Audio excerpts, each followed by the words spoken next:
Well, hello everyone, and welcome back to Adrian's Digital Basement.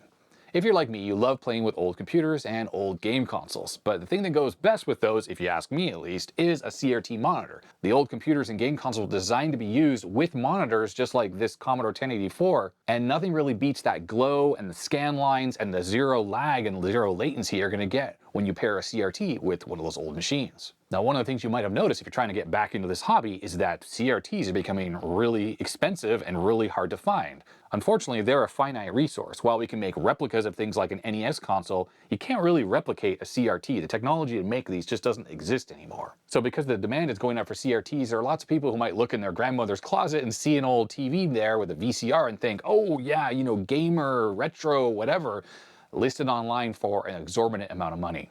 And this is considering the fact that, well, like 10 years ago, you could barely even give these things away, and now they're a hot commodity.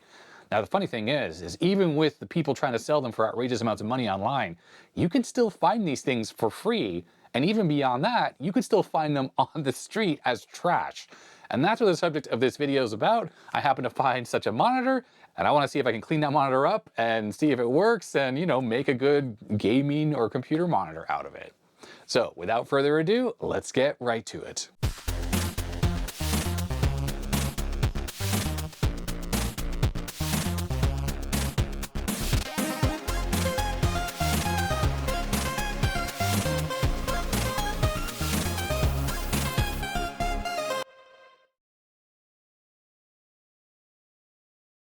So here it is. This is the CRT that I found essentially abandoned on the street. It's a Philips Magnavox 20-inch television. It's got stereo speakers, composite video input, a little selection of mud and grime all over the front of it. And I'll talk about the situation where I found this in a moment, which explains why it looks like this. And looking at the back of it, it actually has its original power cord, which is kind of unusual. A lot of times when you find these TVs abandoned on the street, someone will already have snipped off the power cord, but this thing must not have been there for very long before I found it. Otherwise, the cord would have been taken already.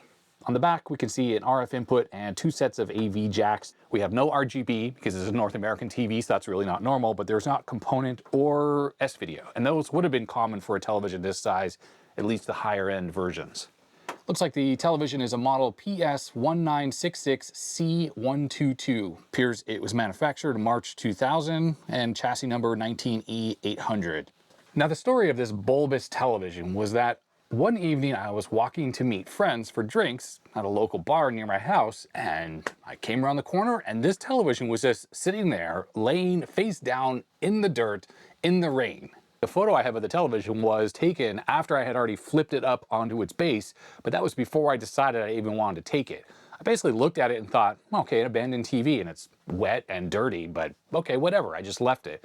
Went on to have my drinks and dinner with friends, and several hours later when I was walking home, I walked by and the TV was still sitting there, just as I had left it, sitting up on its base in the dirt.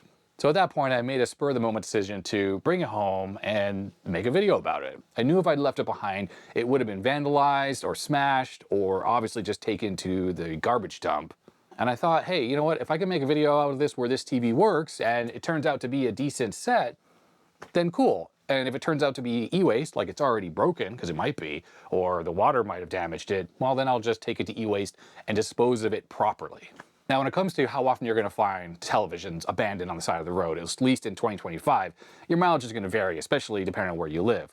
For whatever reason, it seems that in Portland, every few months I happen to come across one, and I'm not even specifically seeking them out, and I'm not driving around looking for them. This happens to be me just walking around like I was just going about my business, and there's a TV.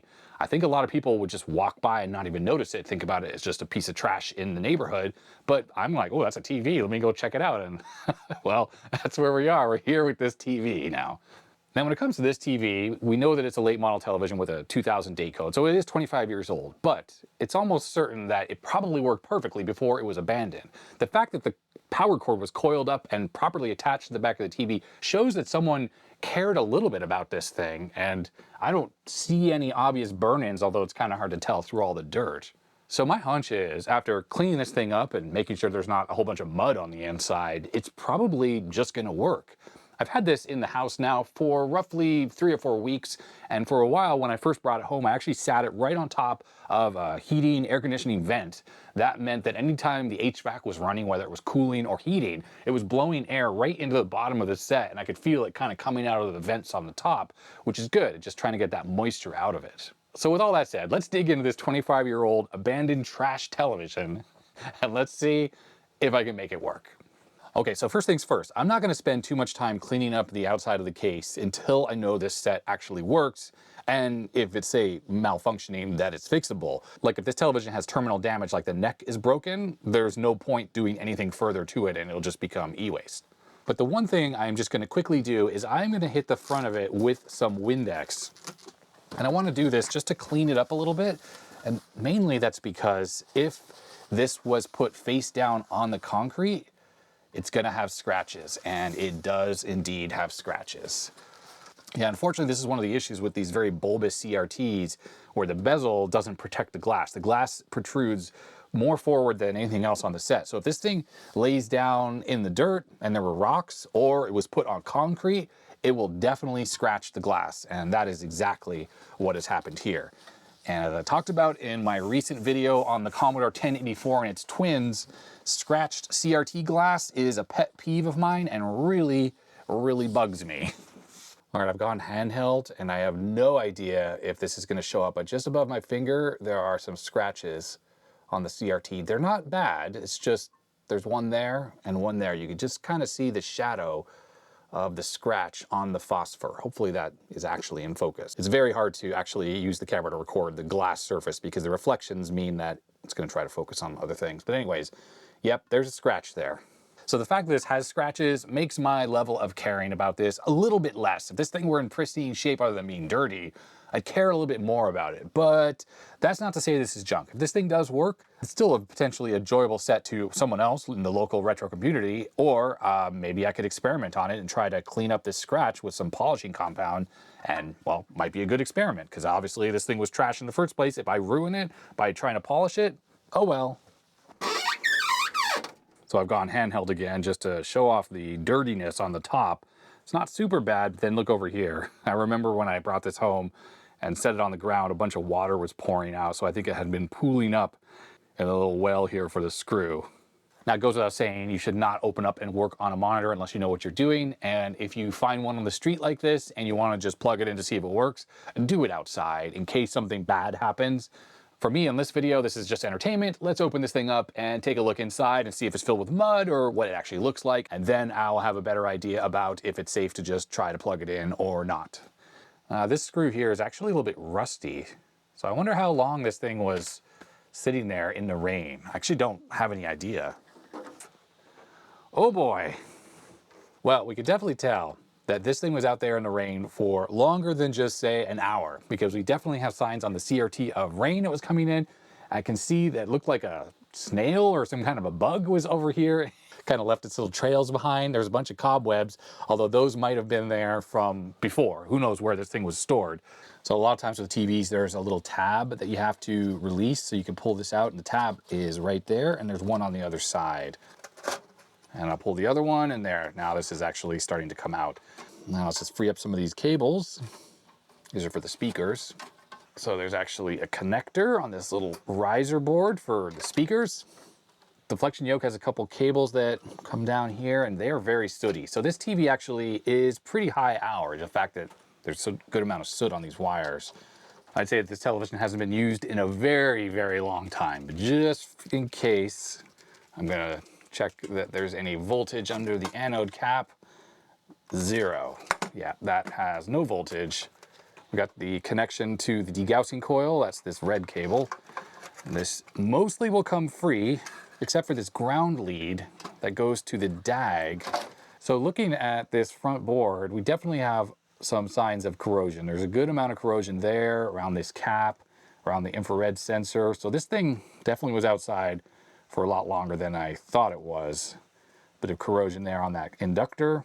These modern TVs have switch mode power supplies, and that's what's happening right here in this section. So this is the mains input, the main filter cap for the high voltage DC, then we have the chopper transistor that's on this heatsink, And then out of this comes all the low voltage rails that go to the rest of the TV. And you can see that around the flyback, it's definitely pretty sooty. So again, it kind of talks about the fact that this TV was at least used quite a bit. So it's not like this was a brand new TV that someone abandoned on the side of the road. It was definitely well used. The front buttons here actually click still. That's shocking considering all this corrosion that's all around. Interesting design quirk, we have a momentary button for the power switch, but in other markets it would have had a physical power switch that would interrupt the mains power, but it's just jumper linked in so that this is a soft power on and off for North America, which is very typical here. Now, interesting about this set is it has two large ICs. So one is going to be the jungle IC, so that takes all the video inputs from the various sources and switches them together. And the other one is going to be a microcontroller, a MICOM, that handles the operation of the entire set. And a lot of time the MICOM or the microcontroller is handling the on-screen graphics, and then that's fed between the two ICs to then overlay those RGB graphics on top of the video image. And a lot of times if you're going to RGB mod a TV, that's where you do it. You intercept that on-screen display graphics and then you feed in standard external RGB, and that will allow you to get better video quality out of your set. Now, one thing that does kind of suck is that a lot of times these jungle ICs will have extra inputs for, say, Luma Chroma or component input, and potentially external RGB as well, without having to do any kind of mods. But the microcontroller, whichever of these chips is the microcontroller, will disable those inputs based on the programming that's set up on this TV. And almost certainly this little small DIP IC is some type of an I2C EPROM that's most likely the programming for the microcontroller. Now this TV has this extra board, and I wouldn't be surprised if this is handling the North American specific features. The decoding for stereo audio is called MTS audio, is probably happening on this board. And our closed captioning, which is the same thing as subtitles in other markets. It's for hearing impaired people so they can have on-screen text that shows you what people are saying. And then the V-chip features, which is a parental control thing where you could say, you can't watch certain types of programs, it blocks it out, and you have to have a code to enable it. And that's probably what this whole extra board is for. I wouldn't be surprised if this television was sold in other markets, say with PAL decoding, that you'd have a different board there that would handle teletext decoding and other features unique to those regions. Now we have two AV connections, and there's actually room for another one, and I wouldn't be surprised maybe that's component or a third AV input, although there's one on the front of this board as well. And it looks like there's also space for a 10-pin DIN jack of some kind right there on the board. Yeah, it appears that this jack only has 4 of the pins used. A couple of them are joined together, a few of them are ground. And that makes sense for S-Video, and it might be a type of a jack that has a built-in switch, so when you plug your S-Video connector into it, it actually will switch between, say, audio-video composite input and S-Video without having to have a separate option in the menu. But as you've noticed, just like on those Philips monitors, there's plenty of unpopulated components all around this board for different options that this thing does not have. Okay, I think what I'm going to do is I'm going to take this outside and I'm going to hit it with the air compressor and maybe a little IPA just to clean up some of the crusty corrosion bits. I just want to make sure that none of those components are falling off the board, and if they are, then I will try to fix them. Even though very clearly this thing was left outside, I wouldn't be surprised if this thing still works, because I don't see anything that looks completely blown up or damaged. I can see there's a lot of heat that went into this neck board, so obviously this television was used quite a bit, as I said, but that explains why we have all the soot on these connections. But I bet you this thing probably going to work. So I'll be right back after blowing the dust off. So I was outside cleaning this up, and I used some IPA just to try to get some of the crusty corrosion off the bottom, and you can see how eaten away the copper is. So that kind of tells us that this thing was laying face down in the dirt for quite a while, because that doesn't happen super quickly. That takes a little bit of time for this extra corrosion to appear. Yeah, there's a little bit there as well. I don't think any of the traces are actually eaten though, so it's mostly the ground plane around the front edge here that's starting to be eaten away. I think it should still work if this set can work. Otherwise, I've been looking around to see if there's anything that looks broken or obviously damaged, and I don't really see anything. Everything looks okay on this board, other than the crustiness and corrosion along this front edge. But even that doesn't look terrible now that I've cleaned it up a little bit. I don't see anything that's broken or missing, and I guess the only issue you might have is these buttons, but a little contact cleaner might go a long way to make these work, and that button looks okay. That's the power button. So I think at this point, I think to plug this in and we need to send it, see what happens. Now, one thing that's very important is this ground lead that goes from the neck board to the CRT is connected. And it was a little bit corroded, so I used my Dremel with the little green tip here just to make this shiny again. So connected back up to the DAG ground, which I have it on there, it's going to make a good solid connection. I'm noticing here that the prongs on the plug look a little bent, so someone angrily yanked this out of the wall, I guess when they were done using it. There we go, a little bit of plier action later, and now it looks good. Okay, I'm going to plug this into this little power strip here. It is currently in the off position, so we'll pop that in. Oh, I just realized one of the other things we got to plug in is the high voltage anode connection. So let's get that connected up. I'll just clean that up a little bit first. It's always good if you have a little bit of dirt around this area to clean it first, because look at that soot there. That can cause a little bit of arcing and stuff like that. Also, something to consider is if the CRT's been running recently and you've discharged it, there will be some residual voltage that will reaccumulate even after you ground this connection. So you can get a shock by running something like your fingers over this point. Since this thing hasn't been turned on in who knows how long, there's no problem with me doing it there. But I've gotten a zap a bunch of times from that, even after I've discharged it and, you know, it's 20 minutes later, it still gave me a good old zap. Well, it's entirely possible when I first turn this thing on, we're gonna let the magic smoke out. So I'm gonna use a mirror so we can look at the front of the set to see if we get raster. Now, when I energize the power supply, the set might power up on its own, but it might not. And if that's the case, there's a power button there I'll have to push, so I'm wearing my thick rubber gloves. So here we go, 3, 2, 1. Okay, it made a click, but there's no raster, and I don't hear any high voltage. Let's just see on the front. No high voltage. There's a power LED as well that I can see that is not lit. Now, it could be that it tried to power up just now and it couldn't because there's a failure. So let's try it with the power button here. Nope, that does nothing. Okay, I'm gonna hit the power off and back on again. Yeah, it just sort of turns on and then immediately off again. Now, part of me would think that the power LED there would blink if there was a fault of some kind. So it would try to turn on and then just turn off, but that doesn't seem to be the case. If I turn the power off and then back on, it goes click, click, on and off, and no activity on that light at all. I need to use the multimeter and we need to check to see if this power switch here is actually making contact when I push it. So that's continuity, and I am now touching the two contacts. Let's push it with my other finger. Oh no, it's not working. No, this switch is bad. Nothing, absolutely nothing. So a little contact cleaner into the switch. And I just have to push this a whole bunch of times. Okay. Nah, it did not fix it. Like I see on the power switch, one leg is connected to ground. Yep. And the other one makes its way down here to this jumper link. Looks like it goes to one of the pins or a couple of the pins on this microcontroller. So this must be the microcontroller that I was talking about, the MyCom. So the power switch is just grounding one of the inputs on this large IC, and that's turning on the set. Now, a lot of times with these microcontrollers, there are other safety measures and things that we'll look for in order to make sure the set is safe to operate. So it will try to turn on the set, for instance, and if it sees something that looks wrong, it'll immediately shut off the set. And that's where I was talking about with the power LED will often blink, because the power LED, which is up there on the board, is probably, well, not always, but a lot of times is powered by the microcontroller itself. So I'm gonna just remove that switch, see if I can make this one work, or if not, then I probably have, hopefully, another switch I can put on the board that will work in its place. Well, so I don't have the exact switches that this thing uses, so I just popped on another generic one I got from AliExpress years ago, and this one does work. So if I push the button, we get continuity now. I have no idea if that power button on the front of the set is going to be compatible with this, but it's good enough to at least see if the set will turn on, or if that clicky fault we're getting is telling us there's another problem anyways. Okay, let's power the set back on. Same thing, click, click. Let's try pushing the power button here. Ah. Okay. It's boot looping.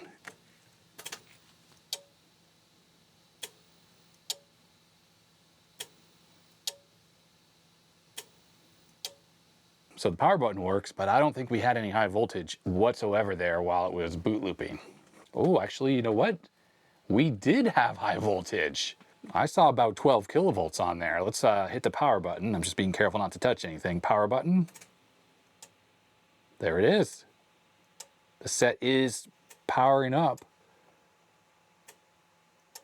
getting about 16 kilovolts, which does not seem appropriate or high enough amount for this set. Now I do think that the power LED is working when I press the power button. Yeah, it's on there. While it's clicked on, the light is on.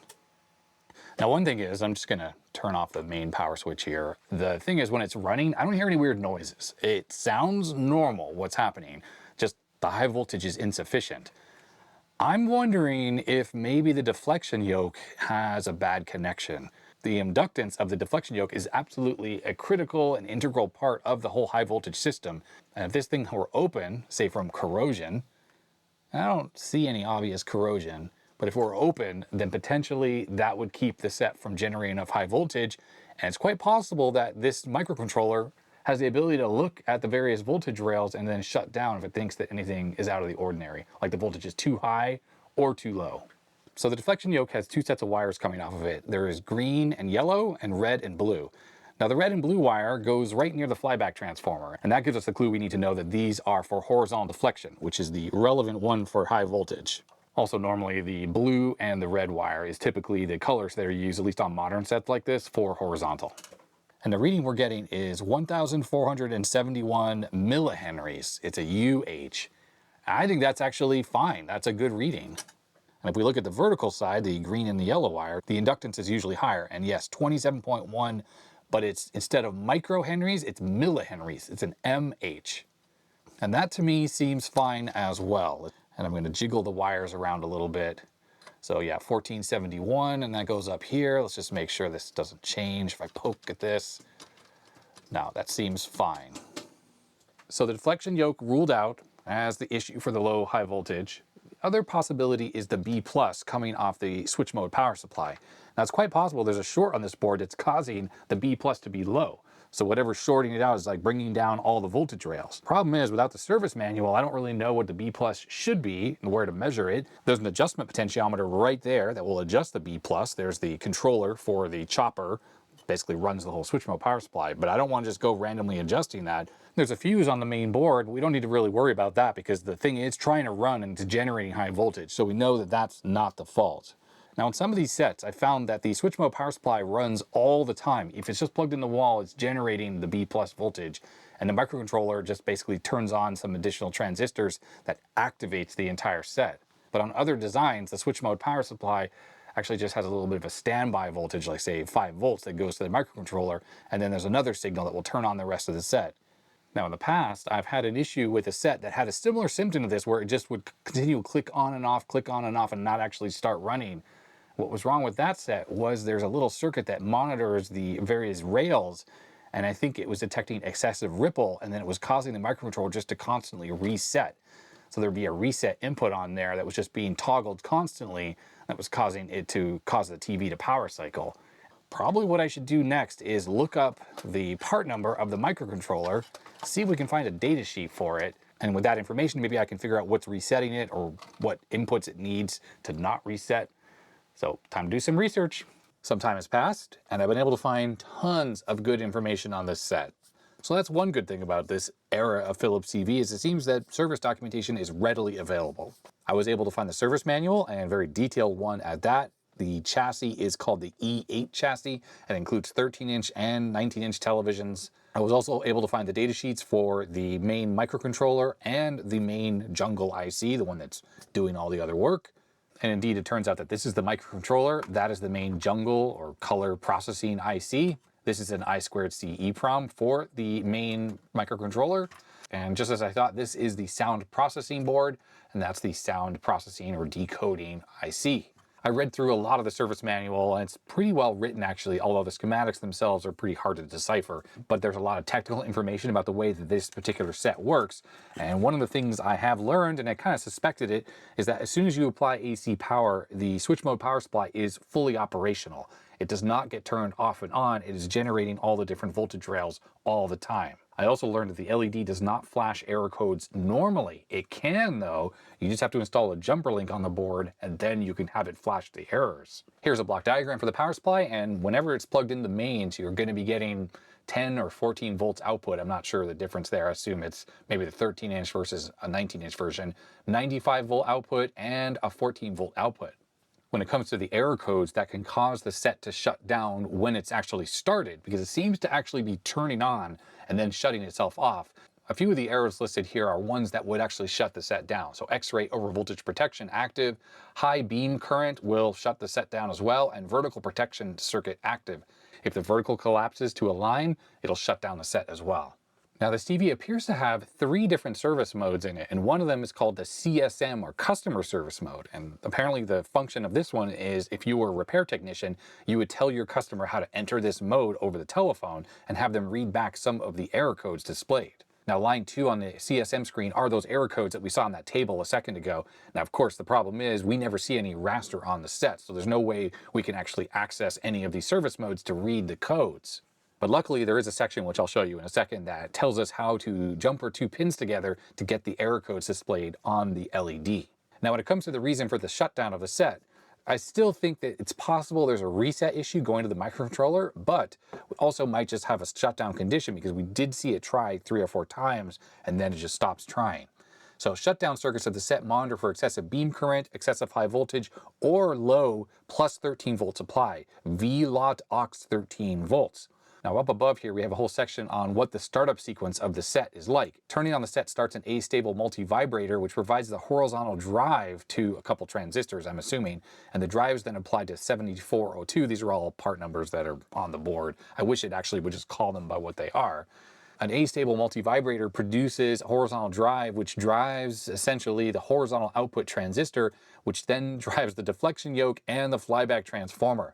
And that's where the flyback transformer develops the high voltage, the focus voltage, the filament voltage for the CRT, but it also has other scan-derived voltages, including 160 volts, the VLOT aux 13 volts, minus 13 volts, and then VLOT aux 5 volts. We saw down below that it's this VLOT aux 13 volts that is monitored, and the set will shut down if that voltage is not present.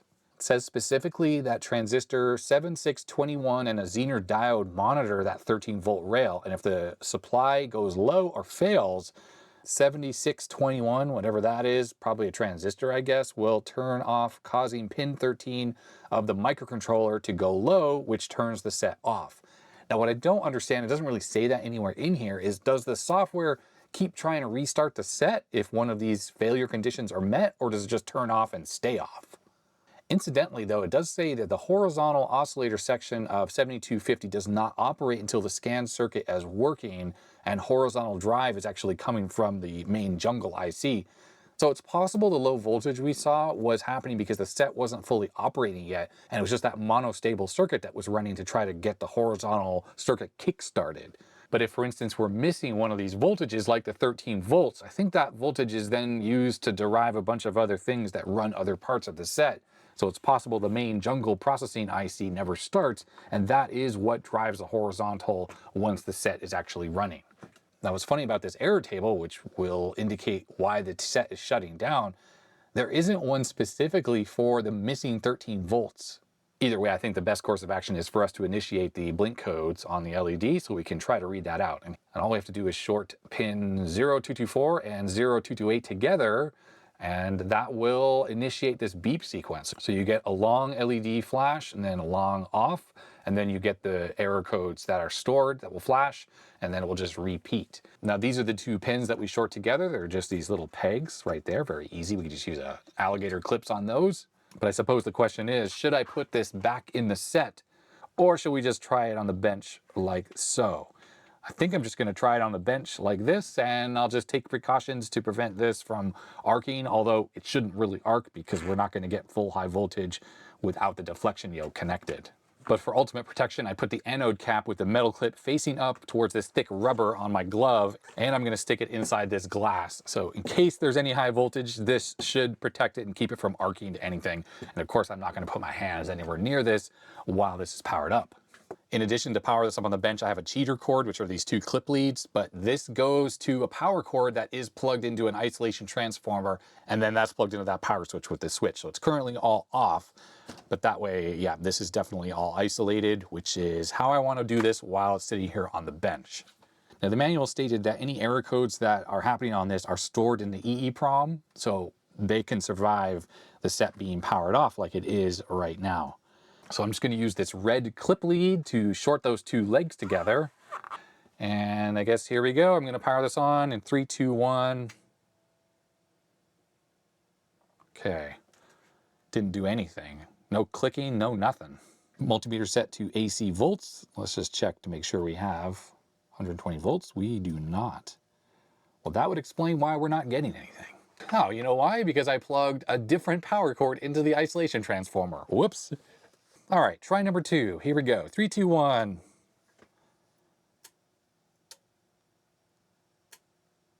Okay, the set is trying to turn on. It's clicking on and off right now, the relay, which is that relay right there.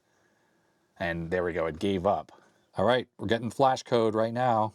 1, 2, 3, 4, 5, 6, 7, yeah, 6, and then a 1. Okay, 6 and a 1. So I assume that means 2 codes are stored, 6 and a 1. X-ray over voltage protection. That's impossible. It can't be over voltage protection. And number 6, was that really 6? I2C error while communicating with signal processor? Uh-oh, these aren't good errors. Well, number 6 here, error while communicating with a signal processor IC. I wonder if that's coming because we're missing voltage rails.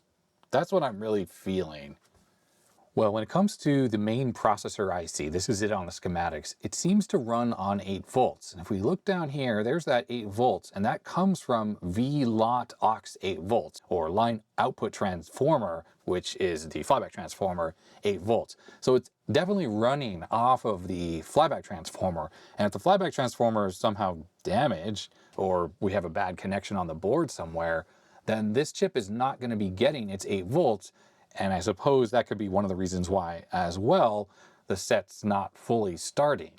So I think my next step is to start probing around for voltages. Before the set even tries to turn on, we should have the voltages coming out of the switch mode power supply.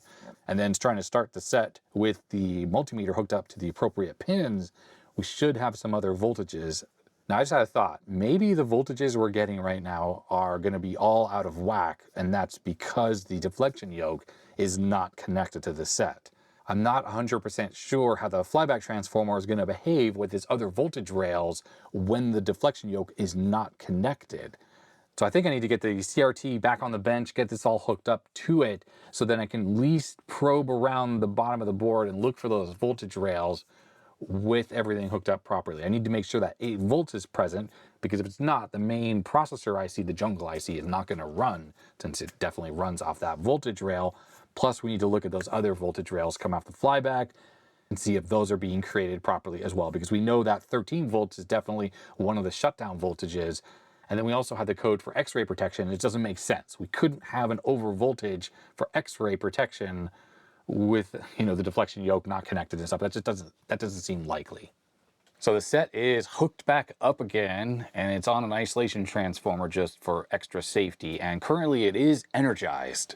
Now I went ahead and I took some measurements of the power supply. So the switch mode power supply, the B plus, was 98 volts.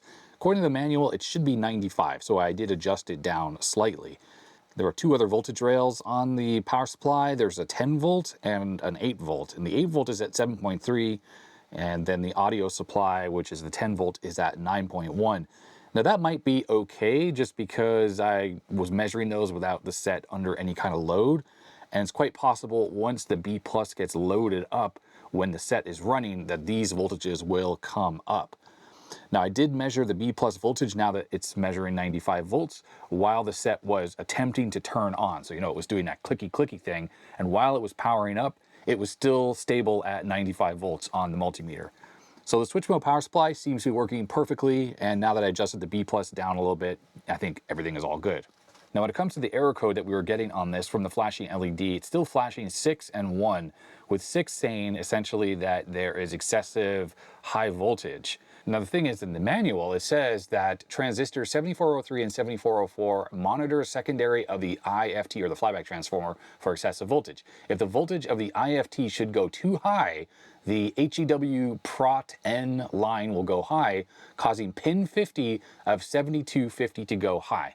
Now I've decoded what that means, and that's saying that pin 50 on the jungle IC will go high when the protection is enabled. Say it's detecting too much high voltage. And that's an X-ray protection thing, because too much high voltage on a CRT can generate X-rays out of the CRT, which is why the set needs to detect that and then shut down.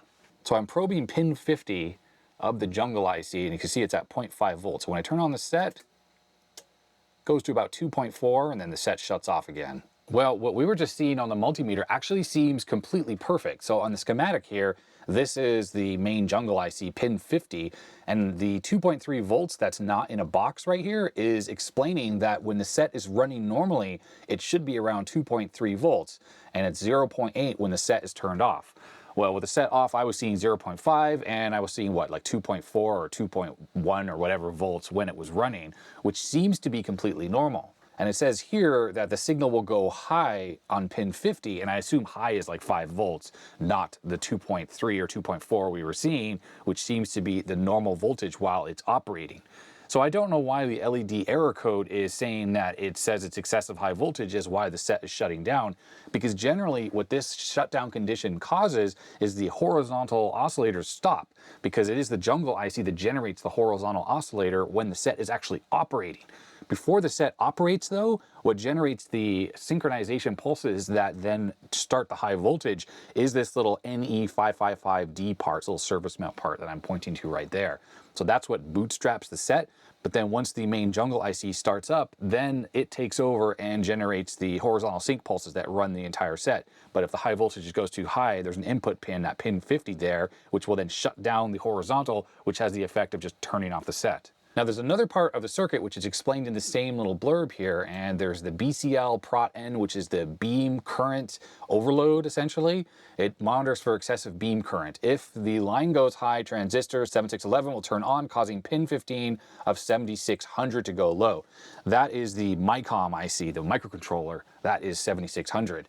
And also down here it says 2 Zener diodes monitor the 13 volts line, and if 13 volt supply should go low or fail, that 7621 will turn on, causing pin 16 of 7600 to go low. Same exact pin input on the MICOM. Both the beam current protection and the 13 volts too low protection methods go into the same pin. And we can see that here on the schematic. The input 16 is right there, and that makes its way to this set of transistors, and it says BCL protection and VOX 13 volts. So this little protection circuit feeds into the microcontroller and tells it to shut down the set if either of those things are out of spec. Now monitoring pin 16, we can see it's at 5.3 volts, but if I try to turn on the set, it drops down to 0 volts. And every time the set tries to start, it immediately drops down to 0 volts. And the set eventually gives up and it just sits there at 5.33. Now you might be noticing I don't even have the neck board connected to the CRT, so that pretty much rules out excessive beam current as a problem, like as the CRT is causing too much beam current. So I think I might need to try to probe around this circuit here to try to see what exactly is going on. There are some voltages listed while the set is operating on these transistors, so I could try to see if, well, which one of these is causing the shutdown. VOX 13 volts has 12.7 volts while the set is operating and 0.2 while it's not operating on transistor 7620. And one of the really annoying problems with this schematic is a bunch of the lines are missing. This must have been downloaded off some online source, or maybe it's a bad scan, but a lot of traces are just not visible, which makes following it really, really difficult.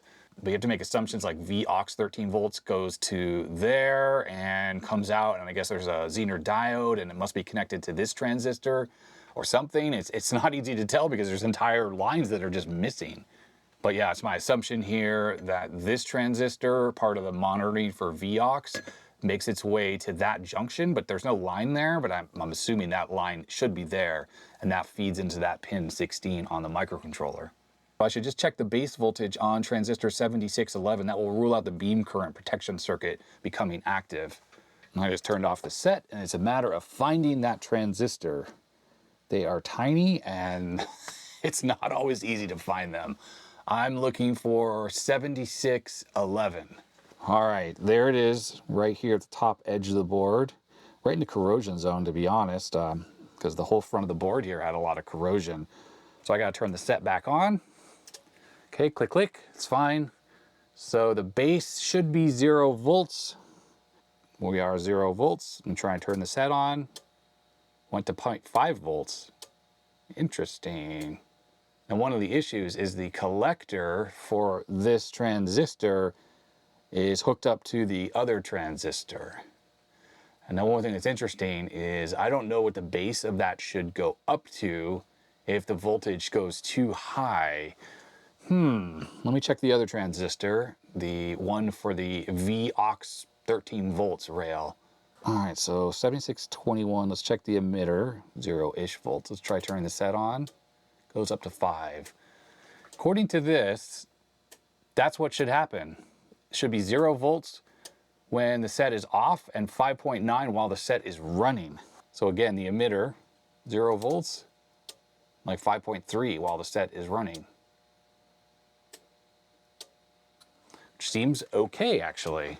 The collector of this transistor, which is 5.3, when I turn the set on, this is what goes to the controller MICOM IC, and that drops down to 0 volts. Yes, it does. Let me check the base to this transistor. Goes up to 0.6 while the set is trying to run. So according to the schematic, pin 19 is the standby signal. I think that takes the set out of standby. And it comes out of that pin. And according to the schematics, it goes through a resistor divider to the base of that transistor. I need to find those resistors because on the transistor, on the base of that transistor, that was 7621, which is this one right here. I wasn't getting the voltages that it says I should see, which is 0 when the set's off and 5.1 while the set is running. So maybe there's something wrong with the resistors. And remember, this is the corrosion zone, so it could well be that one of the resistors is bad or open or something like that right over here. That's causing the base to be too low and that to just shut the set down, because if it's not getting that standby or out of standby signal, then it might just be like, I'm done, I'm turning off. Now, this thing has tons of tiny little surface mount components on the bottom, which is what makes working on these sets kind of difficult when you have these issues. So I'm going to poke around with the magnifying glass here and see what I can see. So I've done some poking around, and the base of the transistor goes through a 90K resistor, which is right there, and that makes its way to pin 19. On this side of the resistor, I see the 5 volts, but on this side, I do not. I get that 0.6 volts going to the base of that little transistor. So the question I have, is that transistor damaged somehow where the base current draw is too much, and that's pulling down the voltage through that resistor from the 5 volts that it says on the schematics that it should have down to whatever the 0.6 volts it's getting. And definitely on the schematics, there's the transistor that I'm measuring, and the base there says 0 volts while off, 5.1 volts while operating, and we're definitely not getting that. And on the emitter, it should be 0 volts while off and 5.9 volts while operating. So when that standby signal goes up to 5.1 volts, should turn on this transistor, and then the emitter is connected to there. There's a whole bunch of missing traces. There's a Zener diode, 6.8 volt Zener, and it makes its way through this whole circuit here. Now it looks like the beam current protection stuff comes from page A2, which is the deflection part of the circuit here. So high voltage protection, I don't think we know that's not the problem. Beam current protection. Okay, so there's another transistor over here. This is near the flyback, and that is 13.5 volts while the set is on, going into the collector of 7401. Should check that. Okay, while the set's off, it says it should be 0.5. I guess that's close enough. Let's turn it on. What? Okay, so over here the base should be 13.5 volts while the set is on. Okay, we turn it on. Nothing. So this seems to be fed from VLOT aux 13 volts through this resistor. Are we missing that rail? Is that our whole problem? Okay, there's a little resistor nearby, 3424, that is hooked up to the VLOT aux 13 volt rail. So one side of that resistor, when we turn on the set, we get nothing on it. Let's check the other side. Okay, other side of it, nothing. Okay, well, maybe that's telling us that this VLOT aux 13 volts is dead. And that is coming from right here. And look, the whole line is missing. Let me zoom up on that. Sorry for recording the screen. But VLOT aux 13 volts, notice there's no trace, it's just gone. But I'm assuming it comes off the windings here somehow and through a diode and these points and whatever. And then VLOT aux 13 volts. And there's also VLOT aux 7.5 volts. Let's see if I can find some of these components. 470 mic. 2410, and that's probably an electrolytic, so it'll be on the top side of the board. Okay, I see 2410, and I have my probe on. I'm going to turn the set on. Nothing. Wait for it to stop clicking, and I will check the other side. Nothing. Okay.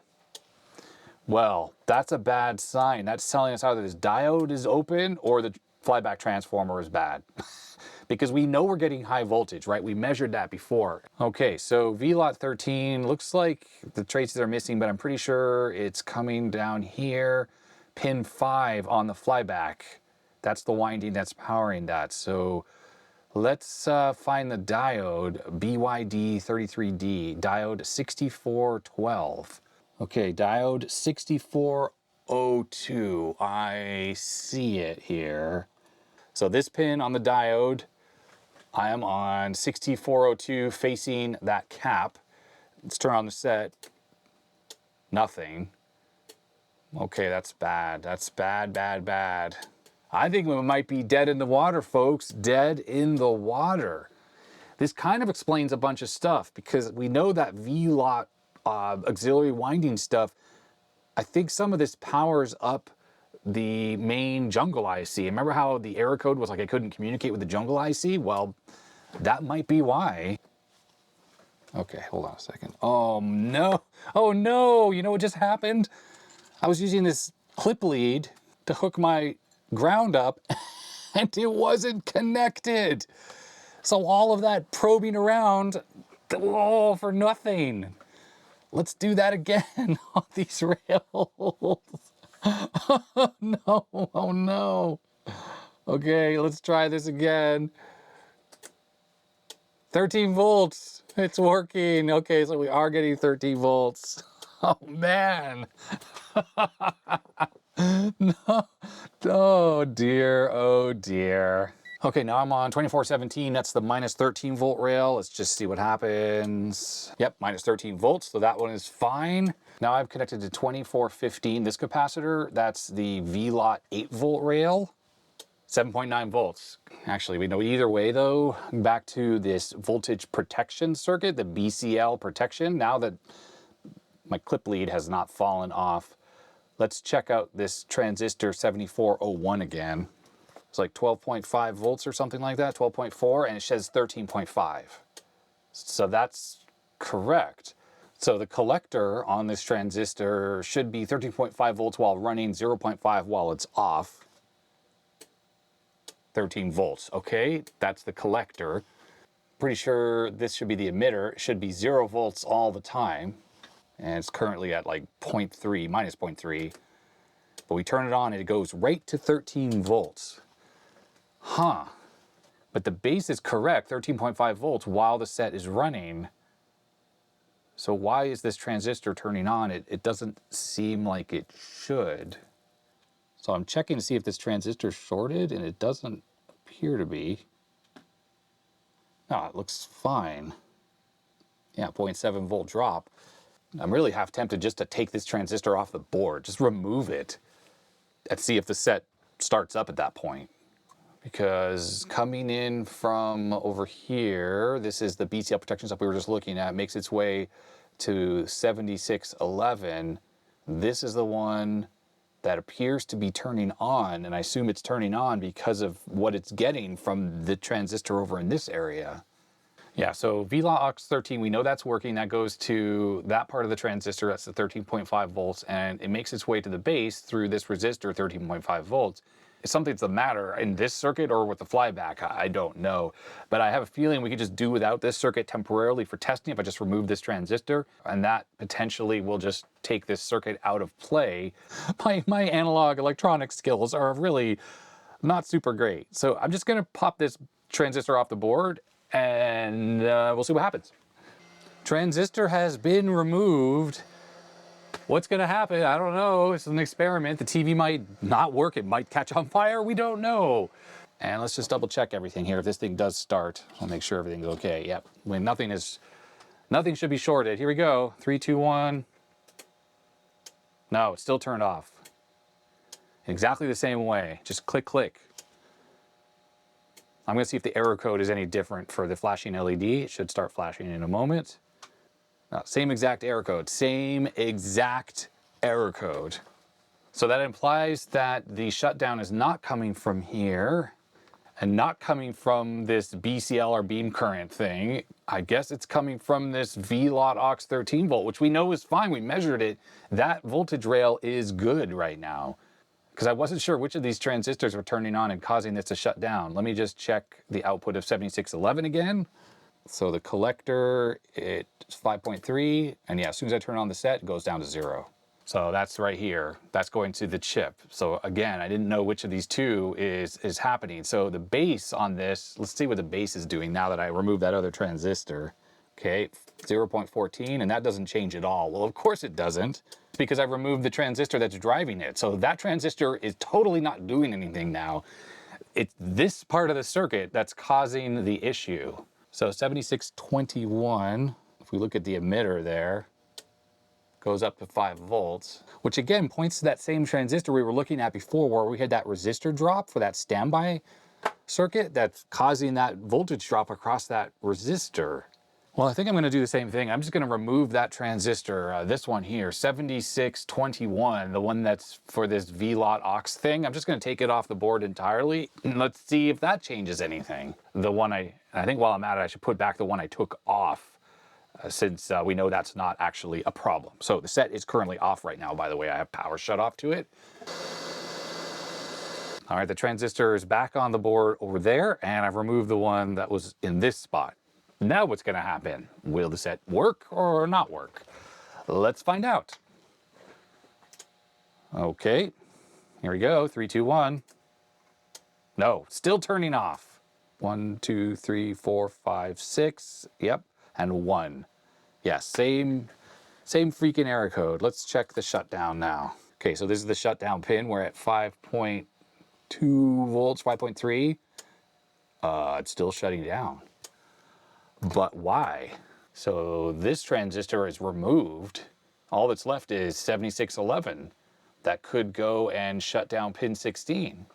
So if I check the collector, 5.7 volts, on the one that's left on the board, there's the collector, 5.3 or whatever, 5.3, turn it on. Yeah, it drops. Okay, I'm just going to remove that transistor as well. We're just going to disable the entire shutdown circuit on this set. These are 2 different transistors, by the way, so I need to make sure I don't mix them up before I put them back on. All right, both transistors removed from the board. Let's power the set back on. And I guess I'll measure the shutdown pin on the controller. So there we go. And the set's still turning off, even though that pin is no longer going low. What's happening? What's happening? And we are still getting 6 flashes on the LED. And that's with this entire shutdown circuit disabled. So maybe this goes back to what I was saying earlier about the potential errors we're getting. It says high voltage, excessive high voltage, and lack of communication between the microcontroller and this IC. So high voltage protection goes high, causing pin 50 of 7250 to go high. Pin 50. Let's check that again. I know I've done this already. So there's pin 50, and we turn on the set. It goes to 2.4 volts. But we determined that that is okay. So I'm really wondering if this is strictly a communication error on the I2C bus. And the error code is saying, you know, high voltage shutdown, when that's a lie, because the reality is it's not a high voltage shutdown. I suppose on the schematics here, I should look for the I2C communication. So there's SCL, SDA, SDA. So those are I2C lines. So we have a couple different I2C lines here. SCL0, SDA0, SCL1, SDA1. Don't know what the difference is. I assume they communicate to different stuff. Yeah, I can see that they're pulled up to 5 volts using this large resistor array, which that's normal. Now poking around, I can see that the tuner here communicates with SCL and SDA. So that's one set of those lines.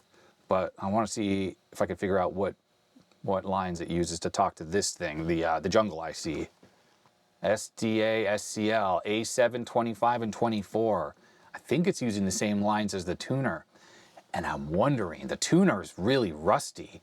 Is it possible that the tuner, yeah, A525 and A524. I wonder if the tuner is bad. Yeah, that's an interesting thought. I kind of thought about that earlier because it looks really rusty. Let's go back to here. So there are the 2 lines. So let's see here. Okay, it's not those, it's these 2 right here, these lower ones, which labeled as SDA0 and SCL0. I don't know what SDA1 and SCL1 are used for. And unfortunately, this is not a searchable PDF, so I can't easily search.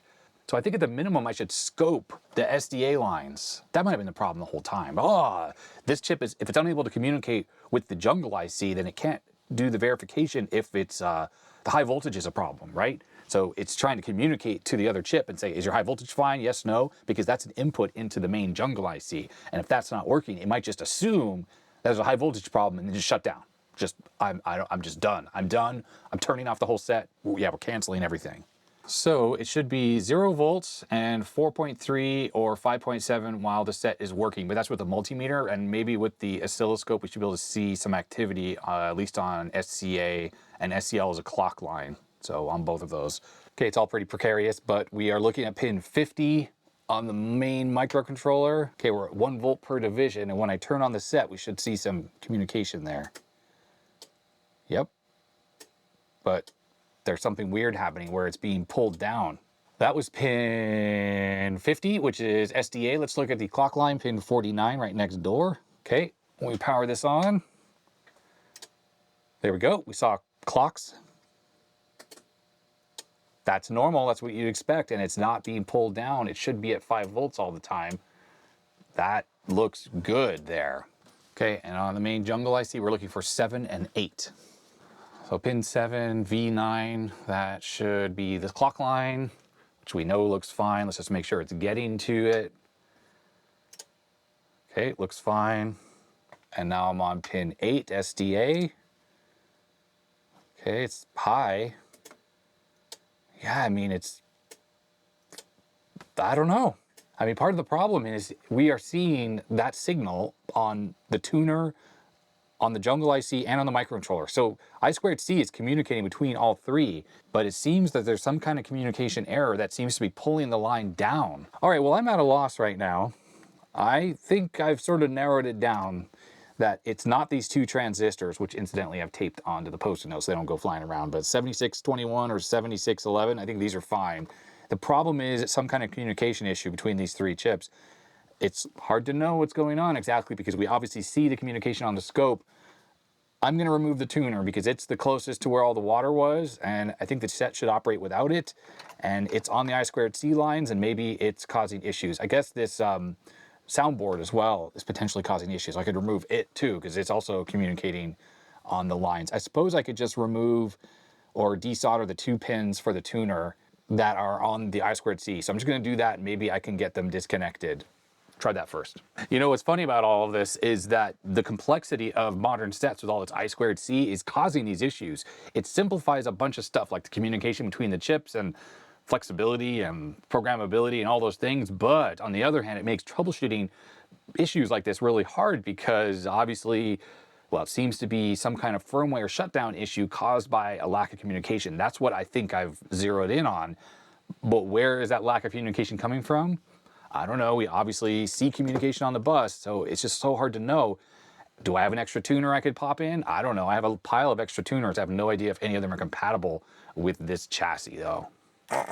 I have the 2 pins on the tuner for the I2C disconnected. These are not plated through holes. It's just a single-sided board, so it's very easy to desolder them and leave them floating. The rest of the pins are still in there. So we're back on pin 7, which is the data line, the SDA line.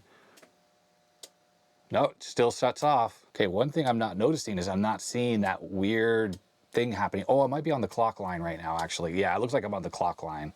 Okay, now we're on the data line. Let's turn this back on. So remember, before we see those pulses and it would sort of dip low. Oh, it's still doing it.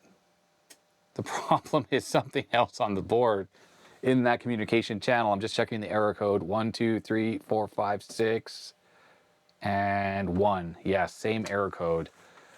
Some kind of a communication problem.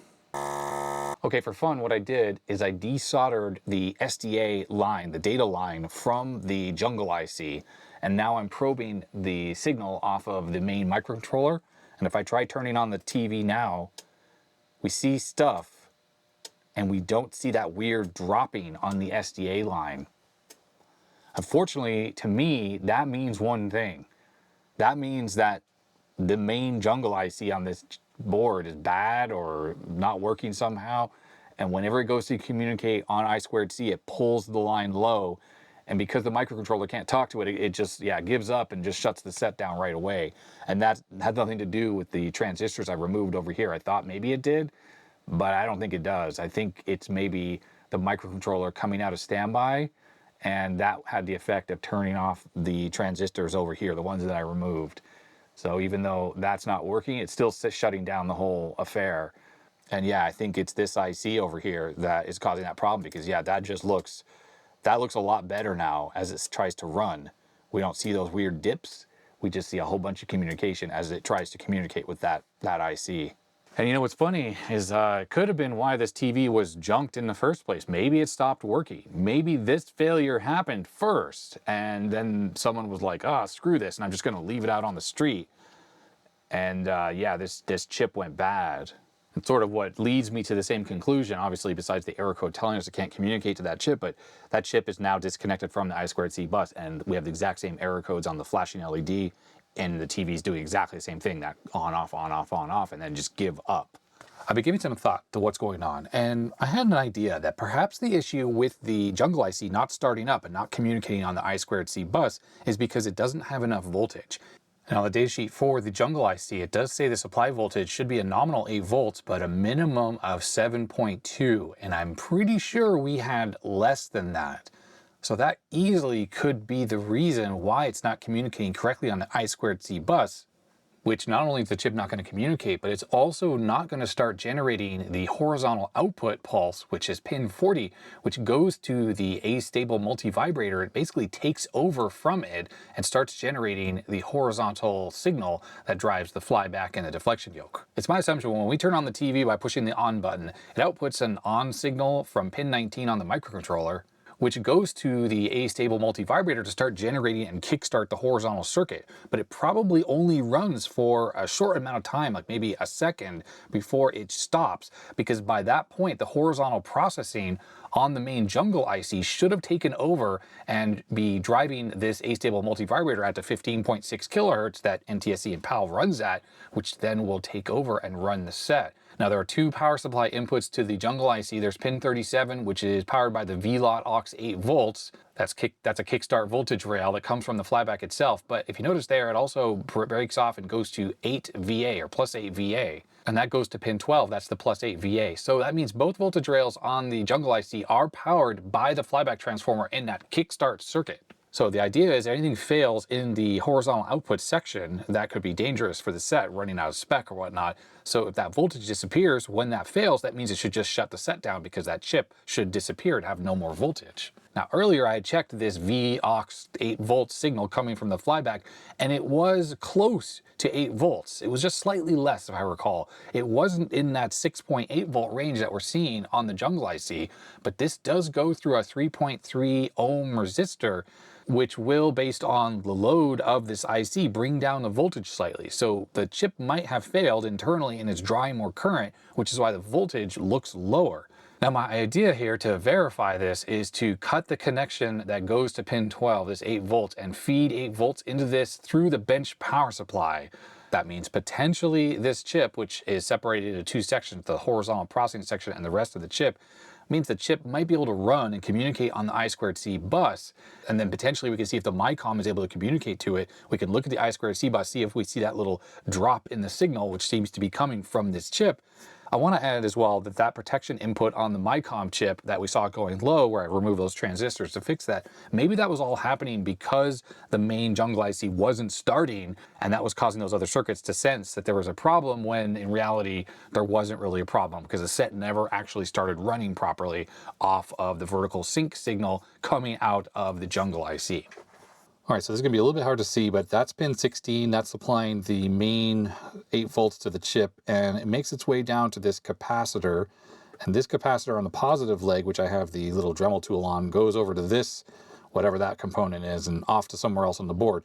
And I did check there is continuity between pin 37, which is the horizontal supply for the power, and pin 16.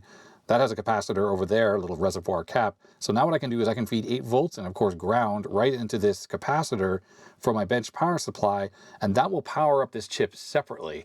Now the horizontal section will still get power, of course, on its own from the VAUX 8 volt signal. We're only going to power up the section that should hopefully allow it to communicate to the MICOM. All right, so the bench power supply is connected to just the ground plane of the entire board, and then this is the plus 8 volts that I'm going to be feeding in from the bench power supply. Now I'm not going to do that until I've turned on the entire set, just so it's in standby mode. Then I can issue the 8 volts to this chip, which should begin powering it up, and then I can try turning on the rest of the set, which should allow the microcontroller, which is this IC, to communicate to there. And we need to probe with the oscilloscope the I2C line so we can see that if we have that weird drop anymore. So the oscilloscope connected up to the data line. I have the 8 volts not turned on, and the set is currently powered off. I'm gonna power it on and let's see what happens. Okay, just the usual click, click. Now, if I tried to turn on the set right now, I assume we're just gonna get the usual clicking, and we should not see that dropping line there on the SDA. Yeah, so we're not. Okay, and it's clicking as normal, and this will be happening, of course, because the jungle IC is not powered up. So on the bench supply, which is blocked by this camera a little bit, but 8.14 volts, 155 milliamps. Remember, the set is turned on but in standby. I'm gonna hit power on, and it's drawing 40 milliamps right now. And we're getting the flash codes. Let me just check the flash code real quick. 1, 2, 3, 4, 5, 6, and 1. Okay, 6 and 1, same 2 flash codes. Here we go, let's try to turn this on. 3, 2, 1. Nah, same thing.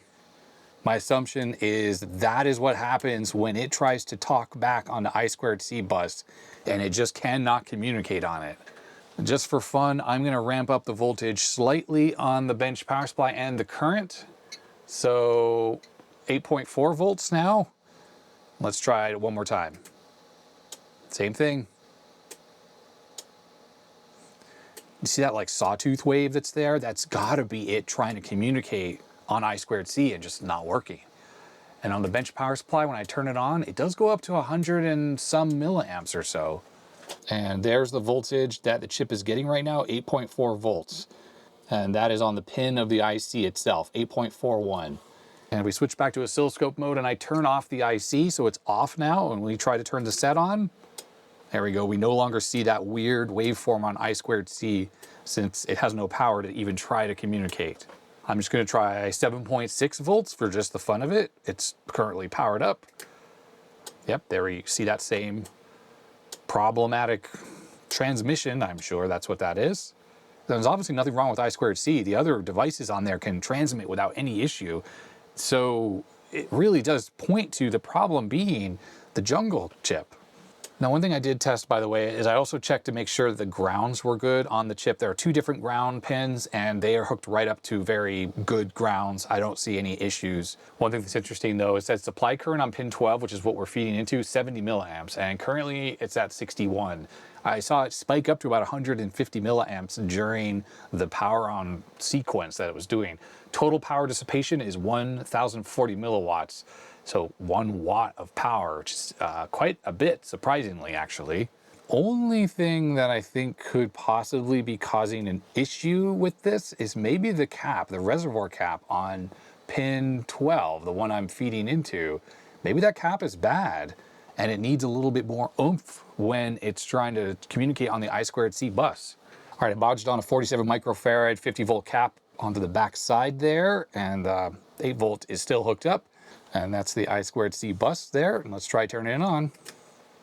Nope, no change. I just changed this to 400 microseconds per division. There it is. You can really see it pulling the I2C bus all the way down to basically ground. And we know for sure that's the jungle IC doing that. Yeah, it's got to be failed. There's no explanation for that other than the chip has died. I just turned the chip off. We'll just verify one more time. Yep, you do not see that. The chip is receiving. It's trying to transmit back on the bus. It's just unable to, it looks like. So I went ahead and I've removed the offending IC, or the potentially offending IC, from the board. And I went ahead and I ordered another one. Not sure why I did that really, because this TV is a trash pick television, but this chip was about $10. And I suppose if that makes this set work, well, lesson learned, if anything. So the top chip is the one I removed from the TV, TDA8846S1. And the one on the bottom is the one I ordered off eBay, TDA8846S1. Same exact chip. Hopefully that'll fix this television. I have no socket that could accommodate a chip like this, so this new one is just going to get soldered directly onto the board. And just so I can keep them or tell them apart, actually it's kind of obvious because when I took out, you could tell it was desoldered. This one doesn't look like it was, plus the silk screen is just worn off on the corner a little bit there. I'm just double checking that before I solder this in, the notch is at the top and pin 1 is right there on the board. So it's in the correct way. And let me just solder that on. I have those 2 transistors taped on this Post-it note. That way I can reapply those when it's time. That was the protection circuit that I thought was the problem. Okay, the chip is reinstalled and I've double checked my work because those pins are pretty close together and it would be very easy to bridge them. I've also gone ahead and added a little link to reconnect the power supply to the chip. All right, at this point, it's time for testing. So high voltage anode is connected along with the ground lead. I don't have the neck board connected. I think it should be fine without that. I have the power supply lead hooked up to the isolation transformer, which is currently off. So we'll pop that on. And let's reconnect a jumper link so we get the flashy LEDs, because I'd like to see what exactly the LED here does once we power this up. Oh, you know what? Let me just get the deflection yoke hooked up. All right, so deflection yoke is connected, it's just not the neck board. Okay, here we go. I'm gonna power this up. Is it gonna kill the new chip? Is the new chip bad? Is this thing gonna work? There are so many questions I don't know the answers to, but here we go. 3, 2, 1. Okay, I heard click, click out of the board, but that's what it always did when you first powered it up, that is, at least when you had this jumper link connected. Okay, here we go. Let's power this up. 3, 2, 1. Oh, it's running. Okay, we're getting a flash code though. But the TV's on right now. Gonna power this off. Okay, yeah, I think the TV was running, but I'm pretty sure we were still getting the same 6.1 flash code. Huh. Well, I have the isolation transformer turned off. I'm gonna reconnect the neck board so we can, I don't know, give this a full proper test. The power supply's on. I think the TV's on right now. Yeah, I mean, it's on. it is freaking on. Oh, yeah. Okay. Look, it's working. It's freaking working. It looks like it's showing some kind of service thing on the screen right now, but it's alive. It's freaking alive. I can't even believe it. Wow. I'm still just shocked. I'm completely shocked. Okay, so obviously this chip was bad, the one that I took out of the board, and the new chip works. So let's turn the TV off. It turns off normally. Now the LED, while it was running there, it wasn't on, but it wasn't flashing either. It seems that, well, I didn't really read the flash code that it was doing when I first turned it on with the neckboard disconnected. But I think with the neckboard unplugged, made the microcontroller kind of unhappy. Maybe the beam current was out of spec or whatever. Now the funny thing is, remember, I have these protection circuit things removed. So theoretically, I should reinstall these two transistors and we should see if the set works. But before I even bother with that, I should probably put a test signal into this thing and see if the picture's even any good at all, or is it just utter garbage, because this thing, you know, clearly was used quite a bit. Let's turn this back on again though. Okay, there it is. I'm looking in the camera to see when the set comes back to life. But yeah, I can tell there's high voltage. There it is. There it freaking is. Oh, it looks like it's out of service mode, like it was in some service mode, but now it just says mute up in the top corner. I'm pushing the buttons on the front. It's not really doing anything. What if I remove this test lead? Don't know if it like works normally when the clip lead is connected. Now I have the speakers unplugged, the degaussing coils unplugged, so I would expect a little bit of geometry issues, or not necessarily geometry, but color purity. It definitely looks like we got that going on. Do the buttons work better now? No. It's funny, it brings it up, but it doesn't seem to change the volume. And I don't think the channel... Oh, that is working. I just couldn't see it. It was over on the other corner. Why didn't you say something? All right, it just says EXT. Boy, the picture's like shifted way up. I'll try hooking up the test pattern generator to the front input. Oh, look at that. It's working. Well, it doesn't look so bad. I mean, yeah, there's some issues in the corners there. Maybe because the CRT's really worn out. It's not very sharp. It's definitely kind of blurry on the focus standpoint, but I could try adjusting the focus on the flyback. I'm kind of amazed that it's freaking working. Honestly, I kind of felt like it was not going to work. I just figured that I don't really know what I'm doing when it comes to this modern stuff with all the surface mount components or whatever. And that, well, I don't know. I thought it would be the chip, but I just wasn't sure. And the fact is, now it's actually working, and I'm shocked. I'm honestly shocked. It kind of makes me wonder at this point is if this television was being used and then this chip died. I don't think it died because it was thrown out in the rain. I think this thing might have just died because it died. And that's what prompted the person that had this TV to just dump it on the street. And, well, it lives again. It freaking lives again. All right, I'm gonna turn this off. And I'm gonna try to turn the set so that I can make some adjustments and see if I can get the focus a little bit better, because it frankly looks pretty terrible.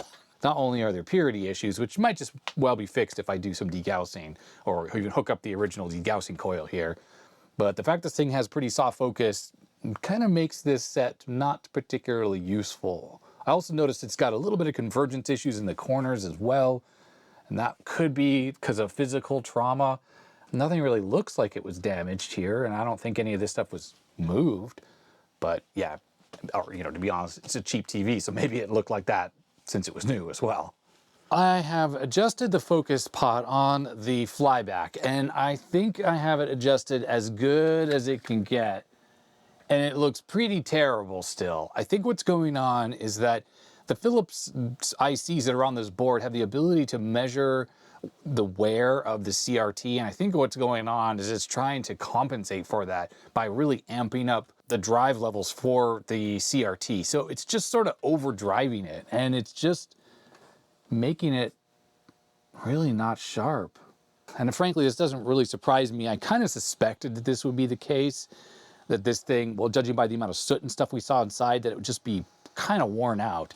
And yeah, it definitely looks it now. Let's get a solid red. Okay, so there's a solid red pattern. And I'm going to try to degauss this a little bit. Oh, all this stuff is in the way. Sorry about that. So I have a degaussing coil, so we can give this a try, but there's some definite issues up at the top there. And it may or may not be possible to get that out of there. All right, that's actually a little bit better now. So it's possible that this can be improved by working it. It's not ideal the way I have the set positioned right now. Okay, well, that's improved. It's definitely better looking than it was. Still not great, but improved. And unfortunately on the blue, we can still see that there's a big red splotch there. So that did not go away. Let's see if this, just sort of work it.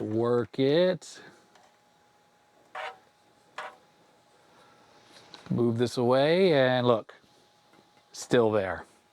So something I found with color CRTs is that two things. When they're very worn out, it can be really hard to get the color purity set right. But the other thing is that if they've been physically dropped, which I'm sure this TV was, well, it can actually cause some warping of the shadow mask. And it's particularly bad on Trinitrons, and this is not a Trinitron, but it can result in stuff like this that you just can't get rid of. Sometimes it's just not possible to fix these kinds of issues. And unfortunately for me, if I'm going to be using this for any kind of console gaming, this is unacceptable. That just is not good enough because it's going to be very distracting. It's bad enough there's scratches, but that will be even worse. Now what I'm going to do is I'm going to turn the set off and I'm going to actually hook up the degaussing coil. I'm going to look for those wires. I see them. Okay, the coil is now hooked up. I'm going to turn this back on. It should degauss the set using the built-in degaussing coil. Let's see if that makes any difference. I'm sure it's not, and we'll still have that splotch up at the top. Yeah, that really made absolutely no difference. It's still up there, even with the original degaussing coil connected. I'm going to spend a few minutes trying to degauss this using the degaussing coil, but I have a feeling that is just not going to come out of this set. So I'll do a jump cut here. Okay, well, unfortunately, I've had absolutely no luck trying to get this out. It's still sort of a reddish splotch up in that corner right there. Might not come across in the camera that well, but it's very visible to me. The red and the green look okay. It's really on the blue that there's a problem. Now, while I was waiting for the degaussing coil to cool down, I was fooling around with the remote control. I have a Harmony remote control. These are universal, and unfortunately, these are made by Logitech. They have completely disabled the server-side software that allows you to configure these. So this is configured for a Philips television. I had one in there because I have another smaller Philips TV, and it does sort of work. Like I can change the input. Oddly enough, there's just external and the tuner. So even though this thing has front and back inputs, it doesn't seem like there's a way to select between them. I don't know if that's the way this television worked when it was new. But the other thing that's weird is the menu button, which is programmed because the light's flashing. That does not do anything. So everything else seems to work. Channel up, down, the volume, the numbers. I can do the timer, the sleep timer, power off and on, and even the info button, which seems to turn on the on-screen displays. That's it. The menu button doesn't do anything. I don't really get that. That's strange to me. So it must be slightly different than the other Philips TV that I have, where this menu button definitely works on that. So I don't really get what's going on with that. And I don't have the remote for those other Philips TVs. I rely on this thing to do the work. And unfortunately, like I said, I can't even go into the Harmony software and program these anymore. And I have a few of these, and it's really aggravating. So if there's anyone out there who's ever thinking about maybe allowing us to have custom software that could maybe allow programming of this, that would be fantastic. Because I think there's a lot of people who use these, like people like me, and now these are kind of useless. Now that sucks because I was going to go into the menu and try to turn down the contrast to maybe make this thing a little bit sharper, because right now, yeah, it's looking pretty terrible still. It's not that the TV is useless and junk. It's just that if you're kind of discerning and you know how CRTs can look, this one is just not a good example. I'm going to let this thing just sit here and sort of burn in, you know, like wake up. And I'll come back in 20 minutes, see if it's still working, and see if the picture looks any better. It's possible it might kind of wake up. Who knows how long this thing hasn't actually been used for. who knows how long this thing has been sleeping since it's been broken and not used. Well, some more time has passed. The TV's all back together. Oh, the back's not on, but at least the main board is in. And let's turn this on. So it takes a moment to wake up. There we go. So I've gone to the service mode. Let me turn down the volume a little bit. I've gone to the service mode and I have adjusted the geometry since for some reason the top was, well, it was stretched too much, so I kind of tweaked some of the geometry. You can move the picture left and right horizontally. You can change the linearity and the vertical height, but you can't adjust anything like pin cushion or horizontal width in the menus. Apparently there's an optional chip, according to the service manual, that the better models of this TV have that allow those adjustments, but this one does not have that. Now, I was hoping that with the camera this close, maybe you could see the scan lines or the fact that they're not particularly sharp, especially when looking at the purple or the red. It's just all a little bit soft. You can see the dot crawl between the green and the purple. That's there, but it's just overall not a very sharp picture. Probably didn't matter though if you were watching VHS tapes on this television back in the day. But if you're going to be using this for game console use, at least this particular trash pick specimen, not that good. While I was poking around the service menu, I did enable a feature that allows it to have a blue screen if there's no signal input. I also enabled a second audio video input. I figured out that the front input and the back input are just parallel together on this set. And there it is. Now it just says EXT. If we didn't have the blue on, we would have a bunch of weird random lines and stuff on the screen. So I assume it's just not hooked up. Oh, you saw a split second of it there. It's not hooked up to anything, I guess. But audio video one is the front and the back input. Maybe with some modding, it would be possible to make those two separate inputs. Either way, I have the Famiclone hooked up. Let's see how this looks with some Nintendo games. Okay, so right off the bat, let me get the camera a little closer. I'm noticing there's quite a bit of artificial sharpening happening. That would be in the menus. So to access the menu, you can push both front buttons. But I want to exit out of here without changing anything. Oh, come on, stop it. And then on the front, we have a non-working button. The volume or channel, the channel down button doesn't work. I think the micro switch needs to be replaced. Luckily, I can just use my remote. We got to get back to the AV input. What I want to do is get to the menu. There it is. And we got bass, treble, noise reduction, volume, color temperature, tint, and sharpness. So I have the color turned all the way down to 17 because I found the color was way too bright. In fact, we just turn off the console for a second. So the color with the default 31 was way too vibrant and yeah, not realistic looking at all. So 17 is a good setting for me. Oh, what I was going to talk about was that there was too much sharpening on the text, at least for the menu there, and it's set to 20. Let's turn this down to something less. Of course, I switched the input accidentally, which I think I can change on here, which I can use the remote to change. Okay, so there's the sharpness. Oh, the sharpness is per input. Well, that's interesting. Basically, with this turned up too high, the edges of the letters are almost bright or white, which is not how it should look. Let me get the camera a little closer. The camera's having autofocus issues, so hopefully that doesn't have a problem. Notice the U has a bunch of kind of light white around the edges. If we turn this down, that will go away. Some sets, you might want to turn the sharpness all the way down, but other ones, if you turn it all the way down, it actually softens the image, which this one, I don't think it actually does that. So probably the right setting is just with it down all the way or almost down all the way. All right, so looking at the image, it's okay. It's not terrible, but where it says select only, that should really be a lot sharper than it actually is. I can see the scan lines on the dark gray, which implies I have the sharpness control adjusted correctly on the back of the set. But the fact that select only is blown out, that just shows that this thing's either worn out or not that good. Now, I think there's people who are probably gonna say I'm being overly critical for a set that I found on the street, and maybe that's the case, but I would just expect a little bit better out of it than what we're getting here, especially with the white text. It's blurry. Now, how does the scrolling look? That's what I really wanted to see, and Super Mario Brothers is a great test because everyone is used to the way this game looks. We do have sound if we turn up the speakers. There's the sound. By the way, the colors of the game, The Famiclone that I'm using here has selectable color palettes, so you can actually try a few different ones here. I don't know, this is Wave Beam. Just changes the way the game looks a little bit, even over composite video, which is what we're looking at here. Right, so scrolling is pretty good. I'd say like the linearity is fine. Now, one thing I can do to try to fix this blooming issue in the bright areas is just simply turn down the picture control, which is the white level.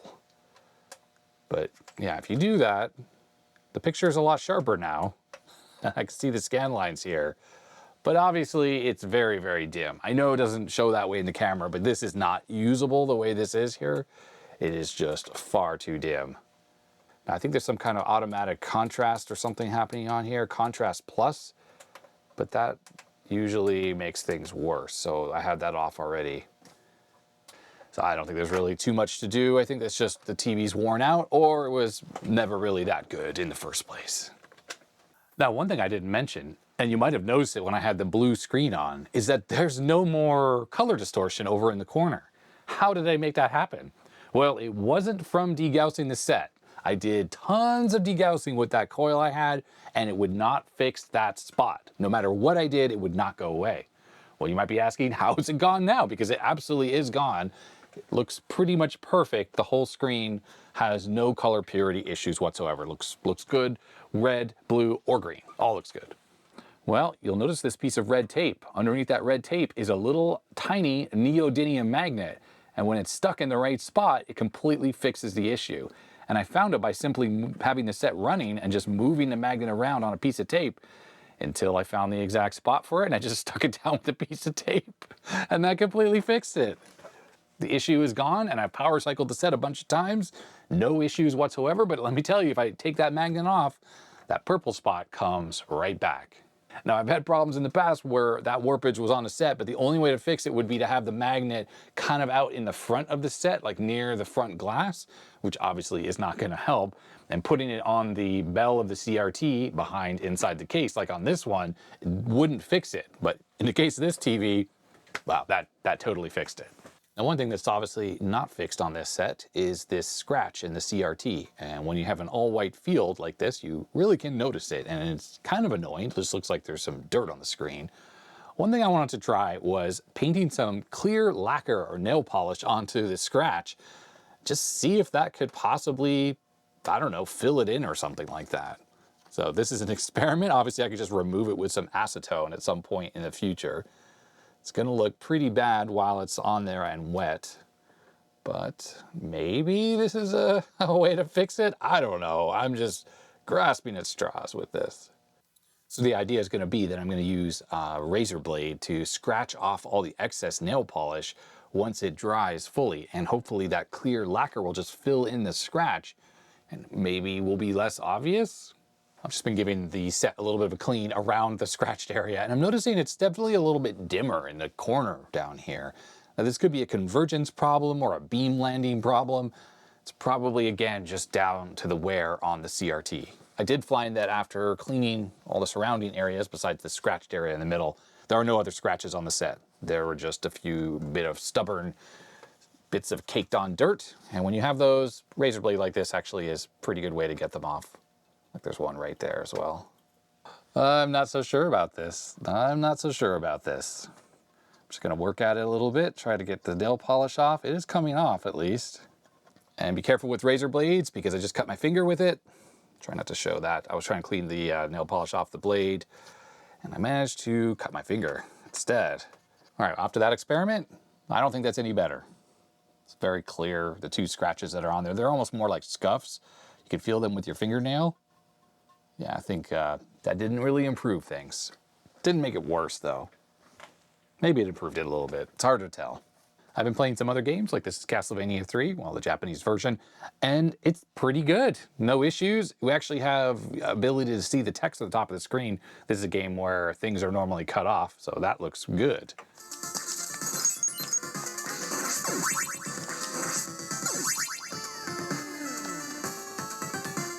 All right, that's going to be it for this trash found television, at least for now.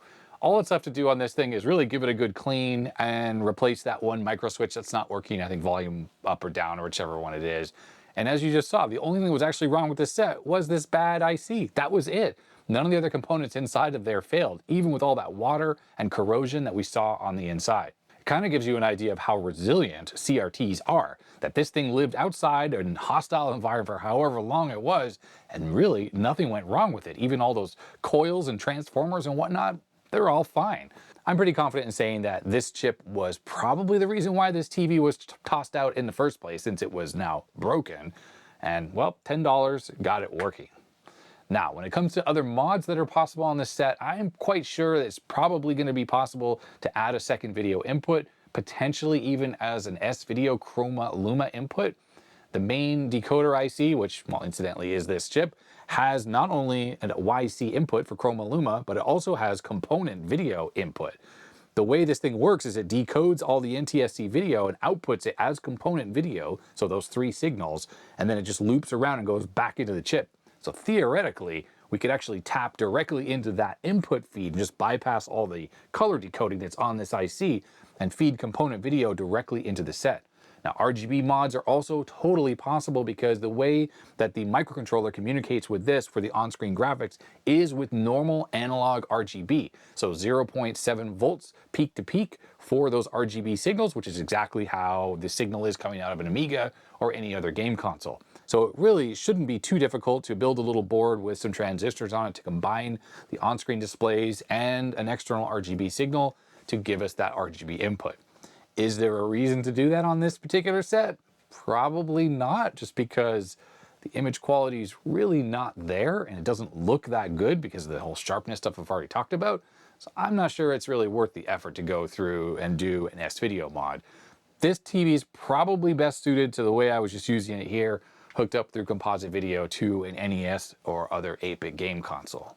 Now, I have had a few scratch CRTs on the channel recently, and well, this is another one, and the nail polish really didn't do the trick. So I went and got myself a polisher here because I think I'm going to practice doing some glass polishing outside, because this is leaded glass apparently, with one of these devices.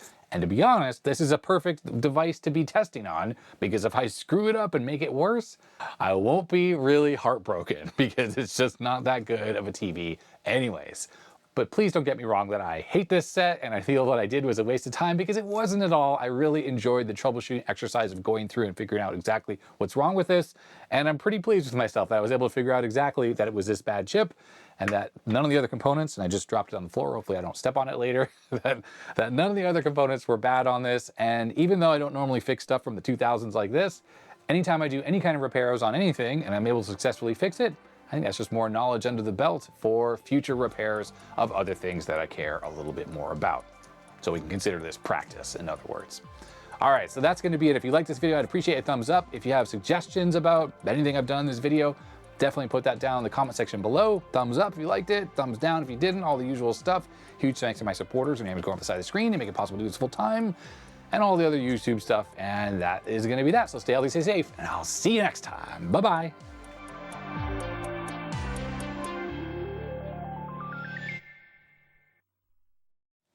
Yep. Ooh.